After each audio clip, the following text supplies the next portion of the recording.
I'm very excited to be here. I said the last couple of months has been very interesting, to say the least. Moving here and trying to get a football team ready, an offensive football team ready to partake into a season. And obviously not having spring. This summer was, everybody was pretty much at home, kind of doing their own thing, and getting guys back. And then, we obviously ran in a little stretch there with some clusters where we had to slow things down and not practice a couple of times. So it's been interesting. It's been very challenging, but it is what it is, and we got to continue to just keep working.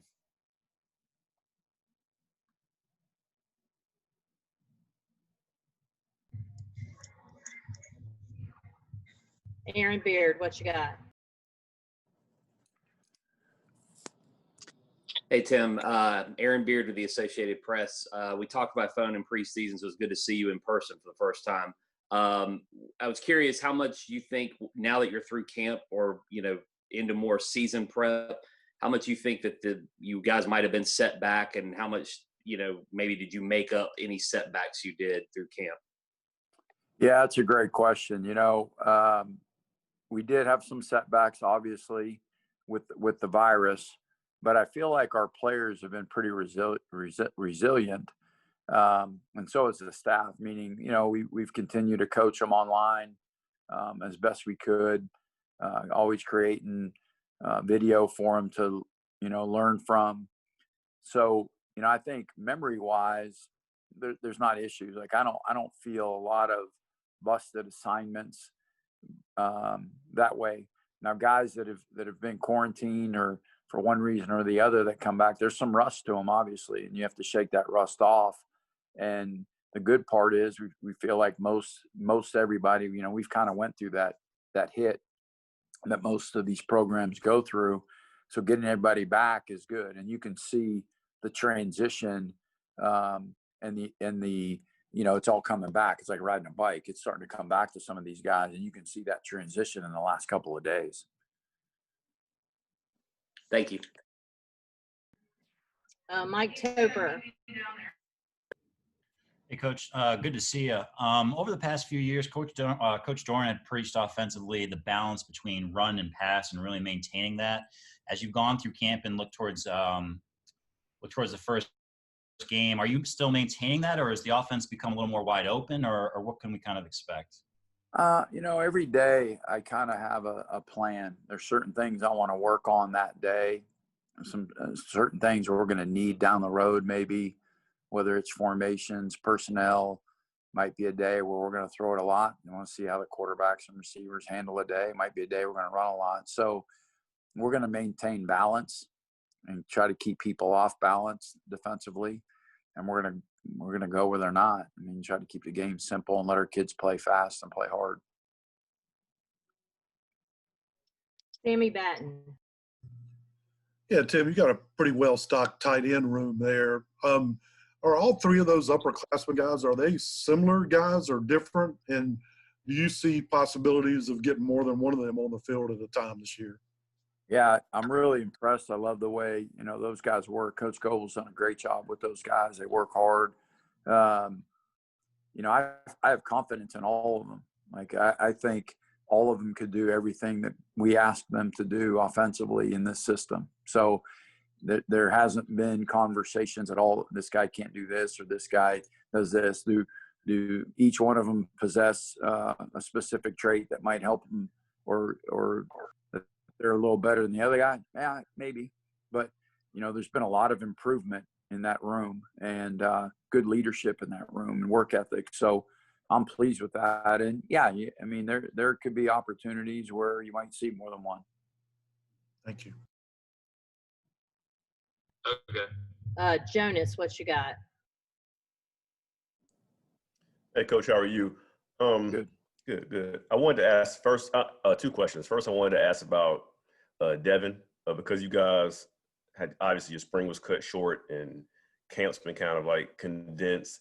Does he have the full playbook in front of him, or are you still just kind of feeding to him in pieces at this point? And then my second question is about the running backs. There's so many different talented guys in those rooms. Like, what separates one guy from the next, and Like, how do you choose to go with the hot hand, or you go who's having a good day because you have so many talented guys to pick from in the running back room? Okay, well, I'll answer the first one. With Devin and really Bailey, Ben, all those guys, they have the whole playbooks at their disposal right now. So we've been able to get everything in that we really need to get in. And as we work through our offense and we go through our practices, we find out, some things they can handle, some things they can't handle. And so it's my job to figure out what those are. And if it's a necessity, how do we fix that? And if we don't, then we just throw it out. So that's the beauty of being multiple. When it comes to the running backs, obviously, I've always been a guy, I value Coach Roper. He's been a very successful coordinator and football coach over many years. I value his decision making, just like Coach McDonald at receiver and all of them. They'll have a feel of who to get in and when they get in. There'll be certain times we want certain guys in, but for the most part, I've got a lot of confidence in play and do everything that we need them to do. There's not one guy that showed us he can't do this, and let's make sure he's not in the game when that happens. We're going to run our offense and those guys and making sure they've all gotten reps and rolled in and out. Because again, in this unique season that we're in, who knows? You might have 3 of them get COVID and you're down to 2 guys. So that's been a tremendous change from a lot of places that I've been and over the years, and probably many coaches tell you, this is a year where you got to have a lot of guys ready to play. Thanks, Coach. Justin. Hey, Coach. Thanks for meeting with us this afternoon. Sure. As Jonas mentioned, there's a lot of talent in the running back room. Just looking back in your previous history as an offensive coordinator, from 2011 to 2015, you were at least at 60% run percentage in terms of the play calling. And at Texas, it was a little bit more 50-50 with the run pass. How do you foresee, your first year going in terms of a run pass division with the talent in the running back room this year? Yeah, certainly. The biggest thing to all that is who are the people, right? What are you good at, right? And what are they giving you? It's easy to say you got a lot of running backs, just run them. I know if they're playing 9-man box, it's hard to do that, right? Consistently. And you have to have every single guy make those blocks. So we're going to do what the defense gives us first and foremost, with keeping that in mind with our best players. So over the years earlier, yeah, we were a good run team. When you have guys like Rex Burkhead and Amir Abdullah and Zeke Elliott, you're probably going to be a higher run percentage team than you are in throwing the football. So you based your offense on what you're good at, your skill sets you have, but then also what the defense does. And that's first and foremost. And I think all our players value that, because when we function offensively and we execute, they're all going to get their touches. It's all just going to happen. It's kind of the way the offense is built. So as long as we continue to operate and execute at that level, we'll be in a good position. Ideally, you like to be 50-50. You like to keep defenses off balance and have them to play both. So ideally, you like to try to do that, but in the end, you got to do what they give you, and you got to find ways to win the game. And just a quick follow-up, I know from watching some of your past tape that you like to get the backs involved in the pass game. Is there any guy in particular in the running back room that you see, being pretty explosive in terms of getting some receptions this year? Again, I feel good with all those guys. It's interesting from the fastest guy back there, if you say it's Jordan to the shiftiest guy,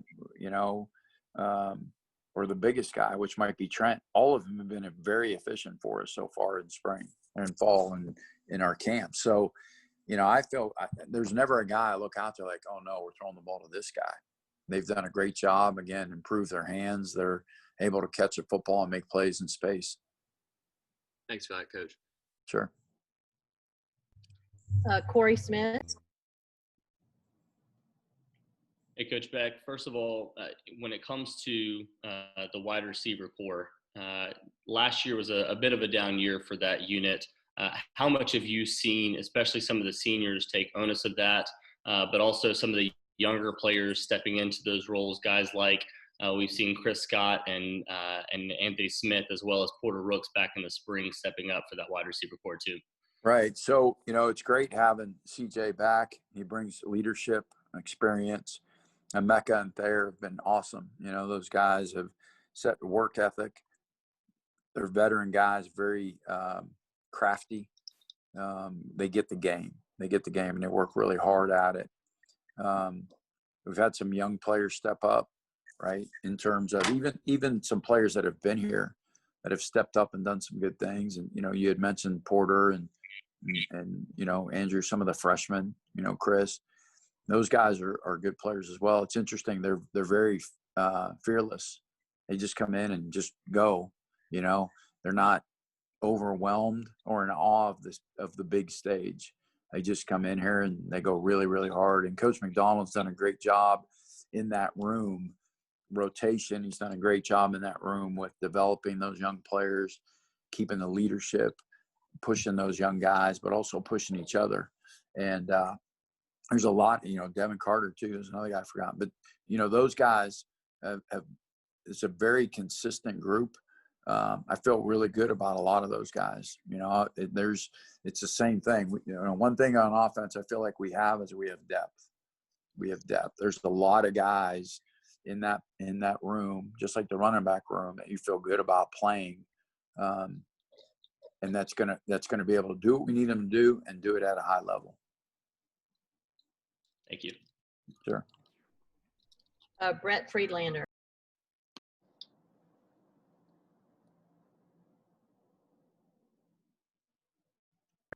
Brett? Given the fact that you're just getting to know the players and the players are just getting to know the offense, how difficult of an install has this been?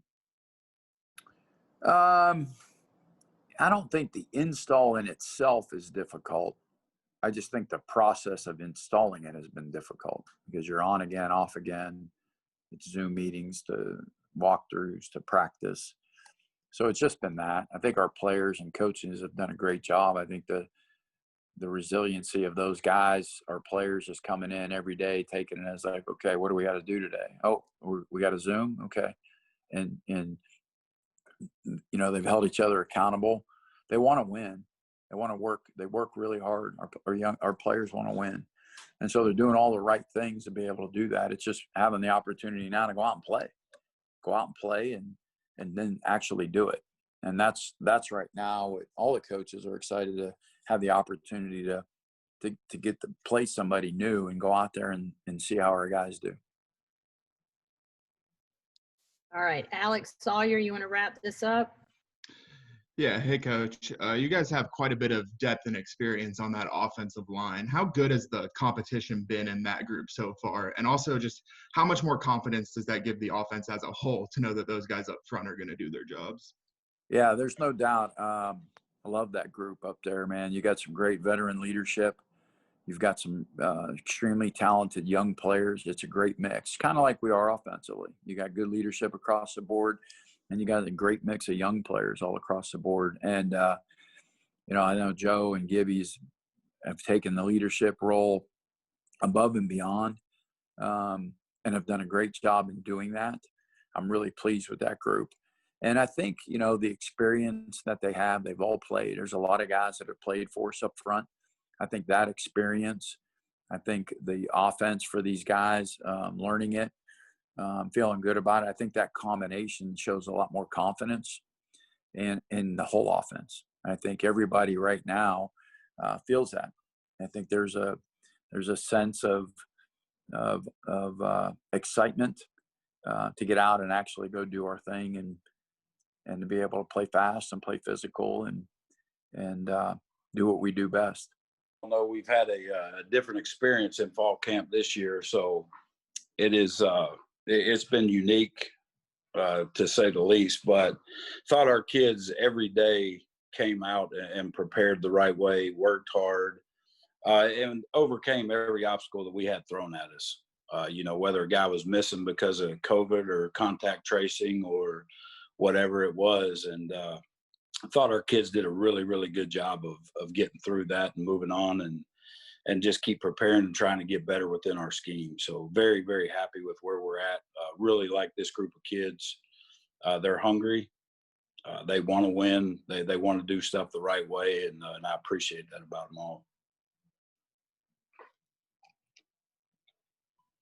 Sammy Batten, what you got? Yeah, Tony, yesterday we were talking to Daniel Joseph, and he was unsure, but he thought you were the first one to reach out to him in the transfer portal. Is that right? And how did you guys kind of entice him to Raleigh? Well, we definitely, that was obviously a need going in. We needed to get an older guy or two. Losing so many good guys last year. So, that was a priority for us. And we felt that we needed an older guy to come in. So when his name popped up on the portal, we jumped all over him. Now, I don't know if I was the first guy or not. He would have to answer that. But we were looking, and we had some options, and we felt like that he was the best fit for what we were doing. Brought him on an official visit, sat him down and talked a lot of football with him. He wasn't interested in, like most 18-year-olds are when they come in on a recruiting visit. So we got down to business. I mean, he was coming here to play ball and start on his graduate program. And, we gave him everything academically he needed. And we showed him what we were going to do on the football side of it and how we were going to use him. And once we saw him, definitely was a guy that we wanted and, was a guy we thought would fit well. Corey Smith, what you got? Hey, Coach Gibson, for you, when you look at the linebacker core coming into this year, obviously a lot of young talent, but a lot of guys that played a lot of snaps last year. How good do you expect that unit to be in particular when you have so much depth at that position and so many guys that did take a lot of snaps last year? Yeah, last year is, obviously decimated by injury at that position as well. Lost a lot of guys. A lot of guys got to play, which was a good thing now. At the time, we didn't think it was good, but obviously now, a year later, with these guys, I think about every guy in that room that was here last year played at some point. So a lot of experience coming back, a lot of talented guys coming back. Peyton Wilson led our team in tackles and started in one game. So, very excited about him, very excited about Drake, Isaiah Moore, Lewis, Levi, Calvin Hart. So we're very deep. Jalen Scott's another guy. So very, very deep at every position. Feel really good about those guys. They've had a really, really good camp and excited to watch them play. Jonas Pope, you want to go? Hey, thanks for your time, Coach. I wanted to ask you earlier in camp, Coach Doran talked about some guys playing in, some guys playing tackle, guys like CJ and Davin. What do you look for in guys who are able to do both? What's kind of like the difference in position and moving those guys along the line? Well, it's pretty unique with the scheme that we run, and at times they're going to be in 4 techniques. They're going to be playing 5 techniques at end, 3 techniques at times. So, we need bigger body. I mean, 4-3 DNs that are 220 pounds are hard to fit in this system. So, the guys that we can move around and put a nose guard like CJ and then also put him out at end, they have to be able to hold the point for us. They have to be able to penetrate, double teams and fight in there. So really all of our guys, we feel they can go in and play inside as well as outside. So, we like the group of guys we got. We got, Savion Jackson is a big body kid that, that could do it. Terrell Dawkins is a guy, obviously, we would just leave it in. But if you go through that list of guys, we probably have 8 or 9 guys we feel good that we can move inside as well. And that's counting our young kids. Brett Freelander? The talent that you have in that room, have you kind of looked at other, formations and packages to get as many of those guys on the field at one time? And then where does Vi Jones fit into that? Yeah, Levi is a guy. He could be every down linebacker for us.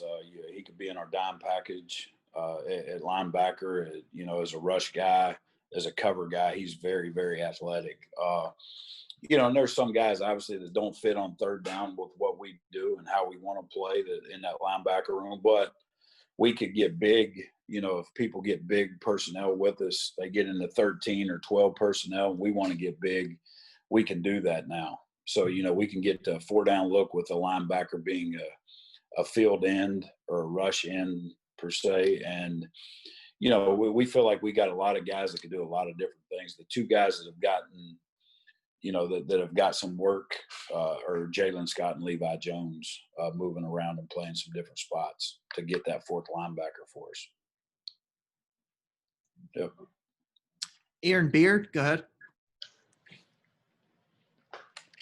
Hey, Tony, I'm curious, with injuries and youth being an issue for the secondary last year, kind of what have you seen going forward, how you feel about what the secondary can do for you guys this year? Yeah, very excited about those guys. Obviously, Tanner Ingle and, Tyler Baker-Williams are two guys that have played a ton of football. Was excited about Jakeem Harris as the year moved on last year, and he got thrown in the fire and thought he responded well at times. Now it's an every down role for him. And like where he's at, as we started spring ball, he was showing flashes of, he was confident. He was a lot more confident, was able to make all the checks, have a voice back there, and really liked where he was at. And he's continued to do that through fall camp. Khalid Martin's another guy that we were kind of redshirting and then we played him in the Carolina game. He ended up playing a bunch, started that game, so he's got experience. And then the other guys, Rakeem Ashford, he's a guy that you guys haven't got to see yet. Very, very excited about him. So, happy with our safety. Devin Boykin's another guy. I'm sorry I missed him.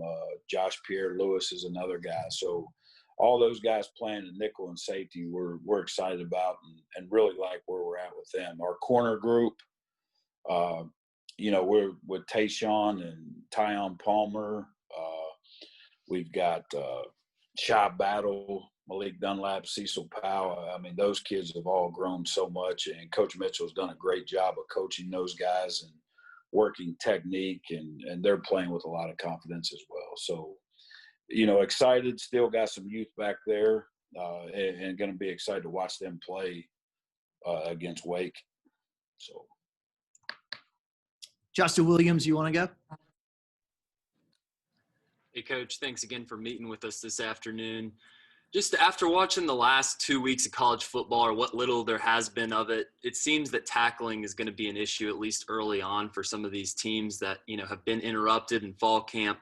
Of course, NC State had, a week-long pause there a couple weeks ago and are still battling to get back guys from quarantine. So how do you feel about, where your defense stands in terms of tackling, and how much have you guys been able to practice that this offseason?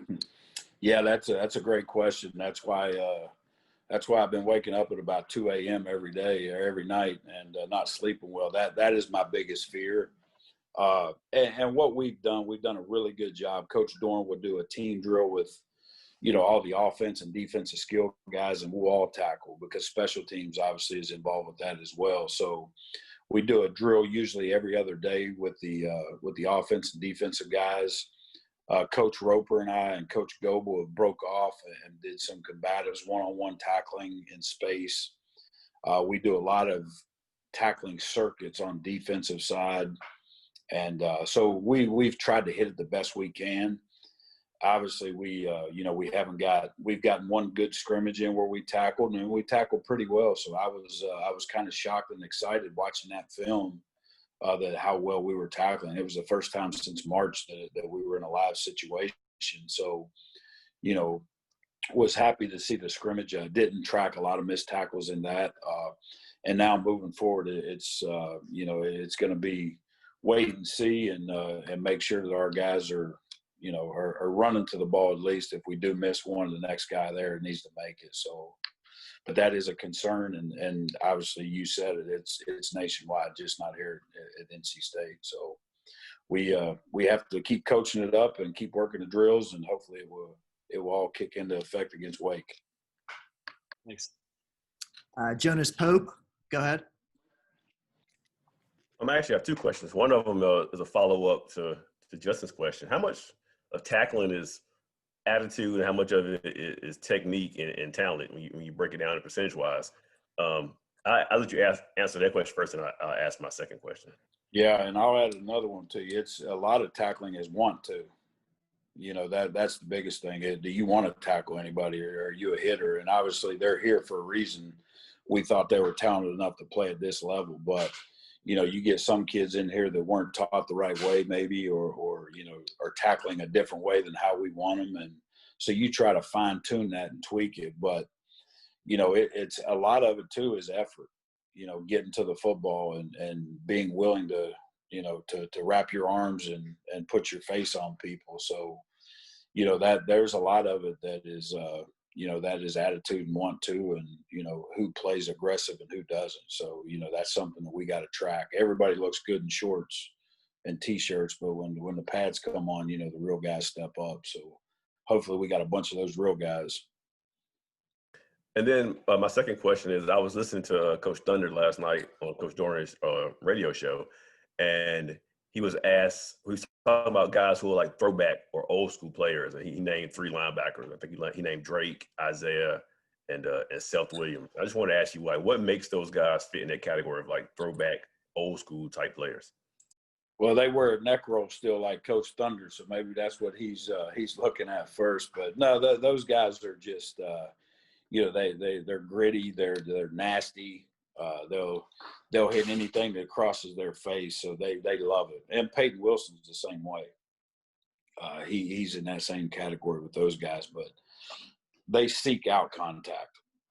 You know, some guys may shy away from it. They love it. That's part of their DNA, and you know, they are throwback linebackers. I mean, you know, they need to be wearing number 55 and 44 and numbers like that, and the way they play. So, but like their attitude and the way they do it. Looks like our last one here, Brett Freelander. Yeah, you mentioned the scrimmage recently, and I was wondering, is there still time to scrimmage again between now and the time you go into game preparation, or are you now into game preparation? No, we're game prep right now, so we're done with the scrimmaging, and you know, it's time to move on and get the game plans in for Wake and watch them Saturday and see what we need to tweak. But, you know, able to get 2 or 3 practices in, you know, this week on Wake and then started it back up Sunday once we figure out what they did Saturday night against Clemson and move forward with that. All right, that looks like everybody. Coach Gibson, thank you. Appreciate it. Yep, thank you guys. I appreciate it. Look forward to seeing you soon, and you know, hopefully we'll get to kick it off here in about 10 days.